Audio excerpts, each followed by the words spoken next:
이 말씀을 드리면 솔직히 보험업계에서 욕할지도 모르겠습니다. 저 사람 업계 배신자다 라는 말도 들을 수 있습니다. 하지만 그럼에도 불구하고 오늘 이 이야기를 양심 고백하려고 합니다. 다들 미쳤다고 말하겠지요. 하지만 어쩔 수 없습니다. 왜냐하면 돈 때문에 힘들어하는 어르신들이 너무 많기 때문이에요. 저는 이 업계에 종사하면서도 이번에 보험을 정리했습니다. 그 이유는 중복되고 돈만 나가는 보험이 있기 때문이지요. 이번에 제가 4가지를 말씀드리겠습니다. 이 부분을 완전히 이해한다면 귀중한 돈을 아끼고 진실을 밝힌 것이나 다름없습니다. 그것으로 저는 만족합니다. 요즘 어르신들이 이 4가지를 모른 채 지금 이 순간에도 60대 분들 통장에서 보험료가 빠져나가고 있는 충격적인 현실을 보고 있습니다. 이미 벌어지고 있고요. 지금도 보험을 더 들어야 안심이라고 믿고 계시죠. 그래서 쓰지도 않을 보험을 매달 수십만 원씩 꼬박꼬박 내고 계십니다. 그런데 말입니다. 이건 선택의 문제가 아니라 알 권리의 문제입니다. 대한민국 국민이라면 반드시 알고 있어야 할 제도가 있는데 아무도 제대로 알려주지 않았습니다. 보험사 입장에서는 이 말을 하는 게 분명 손해입니다. 하지만 여러분 입장에서는 돈을 지키는 이야기입니다. 알아야 합니다. 저는 이걸 폭로하듯 말씀드리겠습니다. 이미 국가가 의료비를 대신 막아주고 있는데 그 사실을 몰라서 보험을 과하게 유지하고 계신 겁니다. 그래서 보험을 해지해도 되는 분들, 줄여야 하는 분들, 절대 유지해야 하는 보험이 무엇인지 오늘부터 하나씩 정리해 드리려고 합니다. 저는 수많은 상담을 하면서 공통적으로 들은 말이 있습니다. 설명 들은 적이 없습니다. 그런 제도가 있는 줄 몰랐습니다. 보험 말고 다른 방법이 있는지 처음 알았습니다. 이런 말들입니다. 그래서 오늘 이 영상을 만든 겁니다. 이 영상은 보험을 더 팔기 위한 영상이 아닙니다. 불필요한 보험료를 막기 위한 영상입니다. 끝까지 보시면 왜 보험 당장 해지하세요 라는 말을 제가 감히 할 수 있는지 이유를 분명히 아시게 될 겁니다. 이 중 하나라도 본인에게 해당된다면 오늘 영상은 절대 넘기지 마십시오. 구독과 좋아요는 여러분의 통장을 지키는 신호입니다. 지금부터 아무도 알려주지 않았던 2026년 바뀌는 국민건강보험의 어마어마한 혜택을 알려드리겠습니다. 막연한 보험 이야기가 아닙니다. 여러분 통장에서 실제로 빠져나가는 돈 이야기입니다. 매달 얼마 내고 계십니까? 20만 원입니까? 30만 원입니까? 이게 별거 아닌 것처럼 느껴지실 수 있습니다. 그런데 숫자로 바꿔보겠습니다. 매달 30만 원입니다. 1년이면 360만 원입니다. 쓰지도 않은 돈입니다. 병원 간 적도 거의 없습니다. 입원도 수술도 없었습니다. 그런데도 보험료는 단 하루도 쉬지 않고 빠져나갑니다. 제가 이해가 안 됩니다. 왜냐하면 이미 우리는 국민건강보험료를 매달 따로 내고 있기 때문입니다. 월급에서 연금에서 자동으로 빠져나갑니다. 그런데 또다시 민간보험을 겹겹이 쌓아 올립니다. 혹시 몰라서요. 나이 들어서요. 암 걸리면 큰일이잖아요.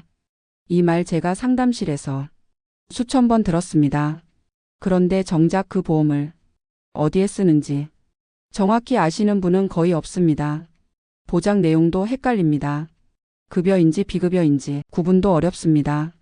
그냥 불안해서 내는 돈이 돼버린 겁니다. 이게 10년만 지나면 어떻게 되느냐? 보험료는 그대로인데 연금은 빠듯해지고 생활비는 더 부족해집니다. 그러다 어느 순간 이런 말이 나옵니다. 그때 보험을 조금만 줄였어도 하지만 그땐 이미 돌이킬 수 없습니다. 그래서 제가 이 말씀을 드리는 겁니다. 보험이 나쁘다는 게 아닙니다. 모르고 내는 보험이 문제입니다. 그런데요, 정말 억울한 건 이겁니다. 쓰지도 않은 돈인데요. 왜 이렇게 설명이 안 됩니까? 제가 이해가 안 됩니다. 보험을 가입할 땐 다 설명 들었다고 합니다. 그런데 막상 물어보면 아무도 정확히 답을 못 합니다. 이건 언제 쓰는 거죠? 이 보험 꼭 필요한가요? 국가에서 지원되는 건 없는 건가요? 이 질문에 속 시원히 설명 들은 분 거의 없습니다. 그냥 있어야 마음 편하다. 나이 들면 다 한다. 이 말로 끝입니다. 그런데 말입니다. 이 돈은 여러분 돈입니다. 회사 돈이 아닙니다. 보험사 돈도 아니고 노후에 쓸 돈입니다. 병원비입니다. 생활비입니다. 그런데 정작 필요할 때 이 보험이 전부 나오는 것도 아닙니다. 급여라서 안 됩니다. 비급여라서 안 됩니다. 특약이 빠졌다고 안 됩니다. 그럼 그동안 낸 돈은 뭡니까? 제가 화가 나는 이유가 여기 있습니다. 국민이라면 이미 자동으로 받고 있는 제도가 있는데 그 설명은 아무도 안 해줬다는 겁니다. 그래서 시니어 분들께서 이렇게 말씀하십니다. 이럴 줄 알았으면 그 보험 안 들었죠. 왜 아무도 말 안 해줬을까요? 저는 그 말 들을 때마다 가슴이 철렁합니다. 실제 사례 하나 먼저 말씀드리겠습니다. 68세 김정수 어르신입니다. 작년에 병원을 정말 많이 다니셨습니다.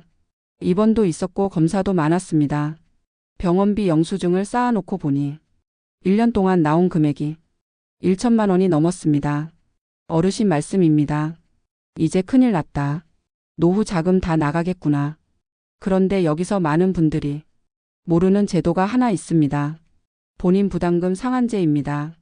이 제도는 병원비가 아무리 많이 나와도 소득 수준에 따라 본인이 낼 최대 금액을 미리 정해놓은 제도입니다. 쉽게 말하면 여기까지만 내세요. 그 이상은 국가가 돌려줍니다. 라는 제도입니다. 예를 들어 소득 1분위에 해당하면 1년 동안 병원비가 아무리 많이 나와도 본인 부담 상한이 약 89만 원입니다. 1천만 원이 나와도 89만 원만 내면 나머지는 건강보험공단이 환급합니다. 여기서 더 놀라운 사실이 있습니다. 병원을 여러 군데 다녀도 각 병원마다 따로 계산하는 게 아닙니다. 1년 동안 낸 병원비를 전부 합산합니다. 그래서 김 어르신도 여러 병원을 다녔지만 전부 합쳐서 계산했고 결과적으로 수백만 원을 돌려받을 수 있었습니다. 국민이 낸 돈인데 국민이 모르면 그냥 지나가게 돼 있습니다. 그래서 환급 대상이면서도 몰라서 못 받는 분들이 정말 많습니다. 김 어르신도 제가 알려드리지 않았다면 그 돈 그냥 지나갔을 겁니다. 이게 남 얘기 같으십니까? 작년에 병원 자주 가셨다면 입원이나 수술 한 번이라도 하셨다면 이미 대상일 수 있습니다. 다음에서 이 상한제에서도 보장되지 않는 비급여까지 국가가 대신 내주는 제도, 더 무서운 이야기를 이어가겠습니다. 끝까지 보시면 큰 도움이 됩니다. 그런데 여기서 많은 분들이 이렇게 말씀하십니다. 그건 급여 이야기잖아요. 비급여는 보험 있어야 되는 거 아닌가요? 맞습니다. 그래서 여기서부터 이야기가 더 중요해집니다. 실제 사례 하나 더 말씀드리겠습니다. 72세 박철수 어르신입니다. 무릎 수술 이후 치료가 길어졌습니다. 검사, 시술, 약값까지 겹치면서 병원비가 눈덩이처럼 불어났습니다. 문제는 비급여 항목이었습니다. 이건 보험 안 됩니다. 이건 본인 부담입니다. 이 말을 듣는 순간 어르신 얼굴이 굳어버렸습니다. 그럼 이 돈은 다 내가 내야 합니까? 여기서 많은 분들이 포기합니다. 그런데 국가 제도는 여기서 끝나지 않습니다. 바로 재난적 의료비 지원 제도입니다. 이 제도는 본인 부담금 상한제로 막지 못한 의료비, 특히 비급여 항목까지 포함해서 국가가 다시 한번 책임지는 제도입니다. 기준이 있습니다. 예전에는 연소득의 15%를 넘어야 했습니다. 하지만 2023년 이후 기준이 바뀌었습니다. 지금은 연소득의 10%만 넘어도 지원 대상이 됩니다. 예를 들어 연소득이 3천만 원이라면 병원비가 300만 원만 넘어도 지원 대상이 될 수 있습니다. 재산 기준도 완화됐습니다. 예전엔 5억 4천만 원 이하여야 했지만 지금은 7억 원 이하까지 확대됐습니다. 지원 금액도 커졌습니다. 예전 연 3천만 원, 지금은 연 최대 5천만 원입니다. 그런데 이걸 아는 분이 얼마나 될까요? 박 어르신도 이 제도를 몰랐다면 그 병원비 그대로 노후 자금에서 빠져나갔을 겁니다.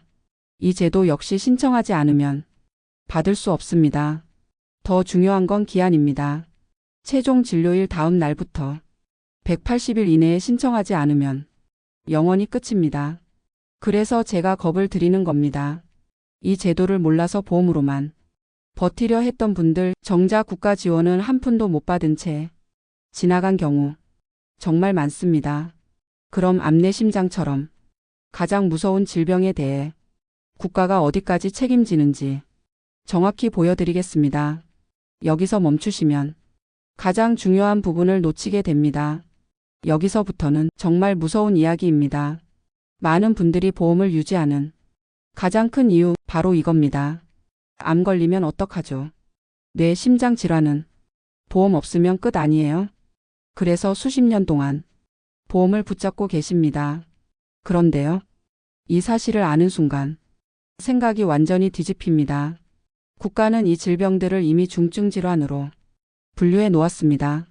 그리고 산정특례 제도라는 이름으로 치료비의 90% 이상을 국가가 부담합니다. 암, 뇌혈관 질환, 심장 질환, 희귀난치 질환, 보험보다 먼저 국가가 앞에 서 있습니다. 실제 사례 말씀드리겠습니다. 67세 이정순 어르신. 갑작스러운 암 진단을 받았습니다.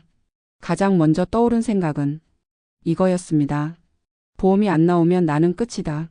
하지만 산정특례 등록 후 병원비 고지서를 보고 말문이 막혔습니다.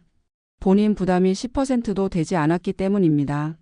이 제도는 민간보험이 있어도 없어도 무조건 적용됩니다. 보험을 여러 개 들었다고 해서 줄어들지도 않습니다. 반대로 보험이 없다고 해서 차별도 없습니다. 암 환자의 경우 등록일로부터 5년간 적용됩니다. 그리고 여기서 끝이 아닙니다. 5년이 지나도 잔존암, 전이 항암치료, 수술이나 방사선 치료가 계속된다면 종료 3개월 전 재신청으로 다시 5년 연장이 가능합니다. 다만 하나 꼭 기억하셔야 합니다. 이 혜택은 급여 항목에만 적용됩니다. 신약치료, 최신치료처럼 비급여는 앞서 말씀드린 재난적 의료비 지원으로 연결되는 구조입니다. 이걸 알고 나면 이 질문이 나옵니다. 그럼 암보험, 뇌보험, 심장보험 전부 필요 없는 거 아닌가요? 아닙니다. 필요한 분도 있습니다. 하지만 무조건 다 필요하다는 말은 완전히 틀렸습니다. 국가가 이미 90%를 책임지는데 그 사실을 모른 채 보험을 유지하는 건 너무 억울합니다. 이제 질병 이후의 이야기, 노후 돌봄과 요양을 국가가 어디까지 책임지는지 보여드리겠습니다. 여기서 나가시면 전체 그림을 못 보게 됩니다. 이제 질병 이후의 이야기입니다. 많은 분들이 여기서 또 불안해 하십니다. 아프면 누가 돌봐주죠? 자식들한테 민폐되지 않을까요? 요양원 비용 보험 없으면 감당됩니까? 그래서 요양보험, 간병보험을 또 하나 더 추가합니다. 그런데 여기서도 국가 제도가 먼저 있습니다. 노인장기요양보험입니다. 이 제도는 단순한 복지가 아닙니다. 사회보험입니다. 만 65세 이상 또는 65세 미만이라도 치매, 뇌졸중, 파킨슨병 등 노인성 질환으로 6개월 이상 일상생활이 어려운 경우 소득과 상관없이 신청할 수 있습니다. 국민건강보험에 가입돼 있다면 누구나 대상입니다. 등급 판정을 받으면 국가가 본격적으로 돌봄에 들어옵니다. 집으로 요양보호사가 찾아옵니다. 세면, 식사, 옷 갈아입기, 청소, 세탁, 취사까지 재가급여로 지원됩니다. 낮 동안만 돌봄이 필요하면 주야간 보호센터도 이용할 수 있습니다. 집에서 어렵다면 요양원 입소도 가능합니다. 이 모든 비용을 전부 내가 내는 게 아닙니다. 일반 수급자는 본인 부담 15%, 감경 대상자는 69%, 기초생활수급자는 전액 면제입니다. 또 하나 많이들 모르시는 게 있습니다. 휠체어, 보행기, 목욕의자, 이동변기, 욕창 방지 방석 같은 복지용구를 연 160만 원 한도로 지원받을 수 있습니다. 이런 게 있는 줄 처음 알았습니다. 상담하면서 제가 가장 많이 듣는 말입니다. 보험을 더 들기 전에 이 제도부터 알았더라면 불안이 절반은 줄었을 겁니다. 노후 돌봄은 개인이 혼자 감당하라고 만든 구조가 아닙니다. 국가가 이미 틀을 만들어 놓았습니다. 다음은 이 모든 제도를 어떻게 활용해야 보험을 줄여도 되는지, 지금 당장 어떻게 바꿔야 하는지 정리해 드리겠습니다. 여기까지 보셨다면 마지막이 가장 중요합니다. 이제 오늘 이야기의 핵심만 요약 정리해 드리겠습니다. 복잡할 필요 없습니다. 딱 4가지만 기억하시면 됩니다. 첫 번째입니다. 본인 부담금 상한제. 병원비가 아무리 많이 나와도 소득 수준에 따라 1년에 본인이 낼 최대 금액은 이미 정해져 있습니다. 그 이상은 국가가 돌려줍니다. 단 신청하지 않으면 한 푼도 못 받습니다. 두 번째입니다. 재난적 의료비 지원. 상한제에서도 막지 못한 의료비, 특히 비급여까지 포함해 연소득의 10%를 넘으면 국가가 다시 한번 의료비를 책임집니다. 최대 연 5천만 원까지입니다. 기한은 진료 종료 후 180일 이내입니다. 세 번째입니다. 산정특례 제도인데요. 암, 뇌, 심장, 희귀난치 질환은 국가가 치료비의 90% 이상을 부담합니다. 민간보험이 있든 없든 무조건 적용됩니다. 이 사실 하나만 알아도 보험을 다시 보게 됩니다. 네 번째입니다. 노인장 기요양보험. 아프고 나이 들었을 때 돌봄을 개인이 혼자 감당하지 않도록 국가가 만든 사회보험입니다. 방문 요양, 요양원, 복지용구까지 본인 부담은 15% 수준입니다.